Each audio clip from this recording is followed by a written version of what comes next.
Alors on vient de l'entendre, les derniers arbitrages auront donc peut-être lieu demain. Un groupe de travail avec l'inspectrice d'académie et les syndicats enseignants devait avoir lieu aujourd'hui au rectorat à Rouen. Une réunion pour sceller la carte scolaire 2018 en Seine-Maritime, Sylvie Callier. Mais cette réunion de travail, elle a tourné court. Oui, les syndicats sont repartis sans réponse pour les enseignants, les parents d'élèves, les maires. Ils avaient demandé cette dernière réunion pour coller au plus près avec les inscriptions de la rentrée prochaine et aussi pour que soient reconsidérées des fermetures de classe.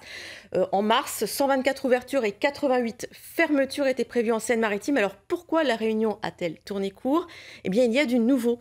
16 recours ont été déposés contre des fermetures de classe devant le tribunal administratif. C'est le tribunal qui juge les litiges des décisions de l'État.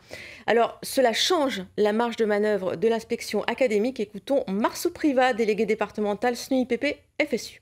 L'explication donnée par l'inspectrice d'académie, c'est qu'il y a beaucoup de communes qui auraient fait des recours au tribunal administratif. Donc ça pourrait lui coûter des postes qu'elle serait obligée de réinjecter, c'est-à-dire obligée d'annuler certaines fermetures de classes.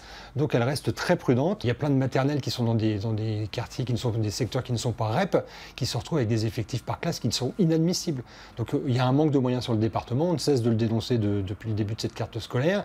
L'inspectrice d'académie ne le reconnaîtra pas. Si elle avait suffisamment de postes, elle aurait lâché aujourd'hui les situations sur lesquelles elle lâche tous les ans. Alors les arbitrages, Sylvie, étaient très attendus, surtout dans les écoles de zones rurales qui estiment faire les frais des dédoublements de classes dans les zones prioritaires. Oui, les parents d'élèves, on l'a vu dans nos reportages, ont fait entendre leur voix au printemps. En Seine-Maritime, une dizaine de classes de maternelle dépasseraient 30 élèves. Ce serait par exemple le cas au Bois d'Ennemours, près de Darnétal. Alors à la rentrée prochaine, effectivement, les classes à petits effectifs, une douzaine d'élèves, seront étendues au CE1 de zones d'éducation prioritaire. Et les écoles de zones rurales estiment que l'on a déshabillé Pierre pour habiller Paul, pour dire simplement. L'inspectrice d'académie répondra peut-être aux demandes des syndicats demain. Concernant le département de l'Eure, les arbitrages, là, ils sont terminés. Il y aura 40 ouvertures de classe et 58 fermetures. Et la marge de manœuvre, nous disait le SNUIPP-FSU en septembre, est d'un poste. Merci beaucoup, Sylvie, pour ces explications.